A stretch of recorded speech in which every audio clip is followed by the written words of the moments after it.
Hello everyone. हम लोग biotechnology principles and processes पढ़ रहे हैं और उसके जो दो मेन प्रिंसिपल्स हैं बायोटेक्नोलॉजी के, जेनेटिक इंजीनियरिंग और केमिकल इंजीनियरिंग, ये दो उसके मेन प्रिंसिपल्स हैं। तो जेनेटिक इंजीनियरिंग में जो उसके टूल्स हैं हम लोग उसके बारे में पहले ही पढ़ चुके हैं और उसके फोर्थ टूल्स कॉम्पिटेंट होस्ट के बारे में हम लोग पिछले लेक्चर में पढ़ रहे थे। और जो उसके बारे में अभी मैं आपको फिर से थोड़ा सा बता दूं कि कॉम्पिटेंट होस्ट जो टूल्स है वो क्या है, for transformation with recombinant DNA. तो आरडीएनए जो होता है रिकॉम्बिनेंट डीएनए, उसका मतलब होता है न्यू कॉम्बिनेशन ऑफ डीएनए, और जो कि जेनेटिक इंजीनियरिंग के थ्रू ही पॉसिबल है। तो डीएनए का नेचर जो होता है वो होता है हाइड्रोफिलिक मॉलिक्यूल होता है ये, और ये आसानी से सेल मेम्ब्रेन से पास नहीं कर सकता है। तो DNA is a hydrophilic molecule and can not pass directly through cell membrane. Therefore, certain treatments are made in host cells so that they become competent to take up DNA. तो वो host cell DNA का nature है hydrophilic, और जिसके कारण वो directly cell membrane से पास नहीं कर सकता है, सेल में एंटर नहीं कर सकता है।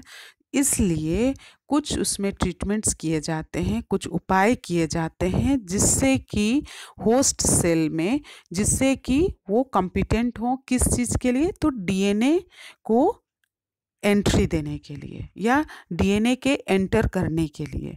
तो several such approaches have been made in the recent past to introduce the ligated DNA into the recipient cells. यहाँ लाइगेटेड दैट मीन्स जोड़ा हुआ, जिसमें कि लाइगेज या एंजाइम यूज़ किया जाता है डीएनए के पीसेस को जोड़ने के लिए, या उसको हम कहें कि होस्ट सेल में इंट्रोड्यूस कराने के लिए अगर हम लोग वेक्टर यूज़ करते हैं। तो प्लाज्मिड में आप लोग ये मेथड को पहले भी पढ़ चुके हैं कि एक जगह cut and paste method use किया जाता है। तो these include chemical and physical treatment to facilitate the entry of desired DNA into host cell। तो उसको उसमें अभी हम लोग जो पहले भी पढ़ चुके कि उसको डीएनए के हाइड्रोफिलिक मॉलिक्यूल होने के कारण जो वो सेल मेम्ब्रेन में नहीं पास कर सकता, तो उसके लिए होस्ट सेल में कुछ ट्रीटमेंट किया जाता है, कुछ उपाय किए जाते हैं। वो केमिकल और फिजिकल मेथड होते हैं, ट्रीटमेंट होते हैं, जिसके कारण जो डीएनए डिज़ायर्ड डीएनए है वो होस्ट सेल में एंटर करता है। तो these include chemical and physical treatments to facilitate the entry of desired DNA into host cells. उसी में some of these methods are given below, जिसमें कि केमिकल मेथड्स हैं, जिसमें chemical method involving transformation in presence of polyethylene glycol is convenient and simple, but there are however some disadvantages। बहुत सारे उसके disadvantages भी हैं केमिकल मेथड के। तो उसके बावजूद उसमें इस केमिकल मेथड को यूज़ किए जाते हैं। और ये जो मेथड होते हैं, अभी जिस मेथड के बारे में हम लोग पढ़ रहे हैं, जिसमें कि जीन का जो ट्रांसफ़र होता है वो वेक्टरलेस होता है, उसमें वेक्टर की ज़रूरत नहीं पड़ती, डायरेक्ट जीन को सेल में ट्रांसफ़र किया जाता है। और उसके कुछ मेथड हैं, और इसी तरह से बहुत सारे मेथड, जिस तरह से केमिकल मेथड है उसी तरह से इलेक्ट्रोपोरेशन एक मेथड है, माइक्रो इंजेक्शन है, फिर जीन गन है, फिर केमिकल मेडिएटेड जीन ट्रांसफ़र। तो इस तरह से जो मेथड्स हैं जिसके बारे में हम लोग कुछ मेथड्स के बारे में पढ़ चुके हैं। माइक्रो इंजेक्शन हम लोग पिछले लेक्चर में पढ़ चुके हैं, ये एक वेक्टरलेस जीन ट्रांसफ़र मेथड है जिसमें फॉरेन डीएनए को इंट्रोड्यूस कराया जाता है। किसमें? तो प्लांट एंड और एनिमल सेल, या तो वो प्लांट सेल में भी इंट्रोड्यूस कराया जा सकता है या एनिमल सेल में। लेकिन कैसे? तो माइक्रो पिपेट्स के द्वारा।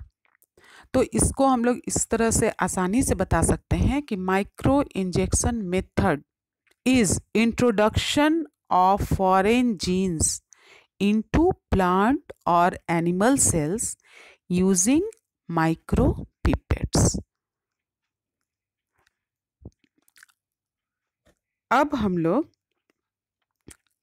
इस लेक्चर में नेक्स्ट मेथड के बारे में पढ़ेंगे जो है इलेक्ट्रोपोरेशन। तो इलेक्ट्रोपोरेशन मेथड ये वेक्टरलेस जीन ट्रांसफ़र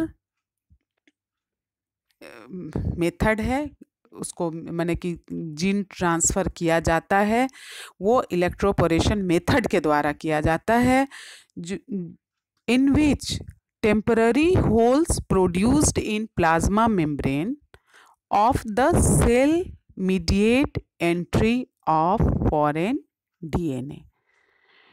इसमें इस मेथड में प्लाज्मा मेम्ब्रेन में सेल के, जो कि एक्चुअली प्लांट सेल के प्लाज्मा मेम्ब्रेन में टेम्पररी होल किए जाते हैं।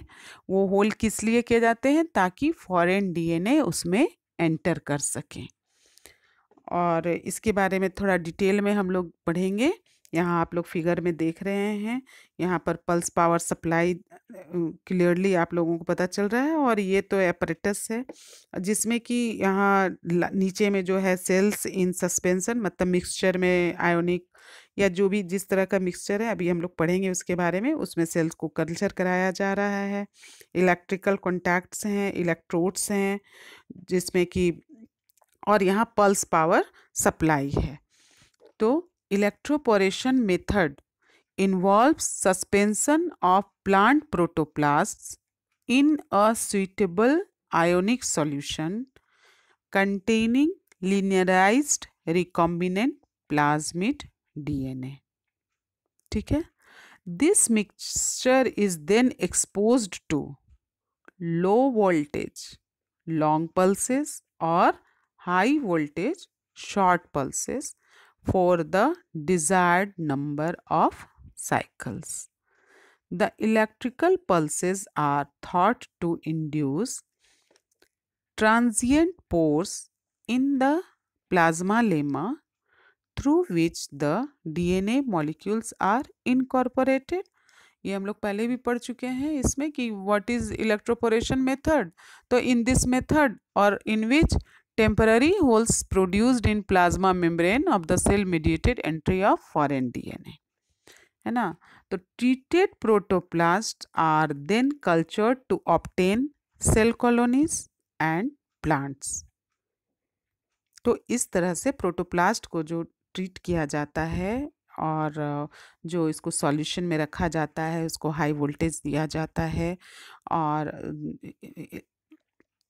तो इससे क्या होता है कि सेल कॉलोनीज का कल्चर होता है और प्लांट्स का कल्चर होता है। This method is called electroporation. That is, फिर से एक बार सेम चीज़ है, डिफाइन किया गया है इसको कि introduction of DNA into plant cell by making minute pores in the plant cell membrane. ये हमेशा याद रखना है कि ये मेथड जो है वो प्लांट सेल के लिए है।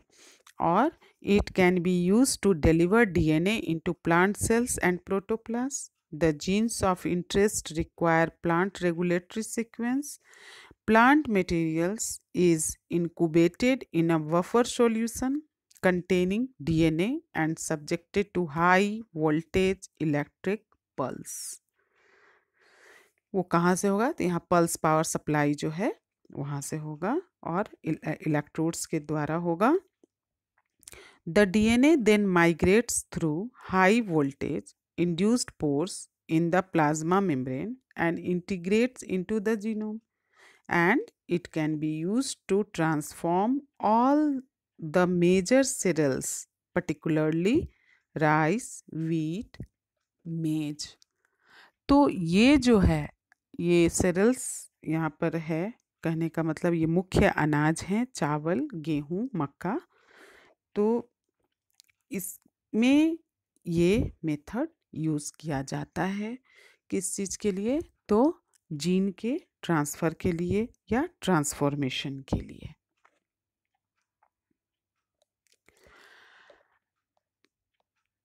तो इस तरह से हम लोग माइक्रो इंजेक्शन और इलेक्ट्रोपोरेशन मेथड पढ़ चुके हैं। लेकिन इसमें फिर ये दोनों में अगर डिफरेंस होगा तो मेन डिफरेंस ये होगा कि माइक्रो इंजेक्शन जो है उसमें फॉरेन जीन्स का या फॉरेन डीएनए का जो इंट्रोडक्शन होता है वो प्लांट और एनिमल सेल दोनों में उसका होता है। लेकिन इलेक्ट्रोपोरेशन जो होता है वो मेनली प्लांट सेल्स के लिए किया जाता है, ये मेथड को यूज़ किया जाता है। अब हम लोग फिर नेक्स्ट जो और अदर मेथड्स हैं उसके बारे में नेक्स्ट लेक्चर में पढ़ेंगे। Thank you.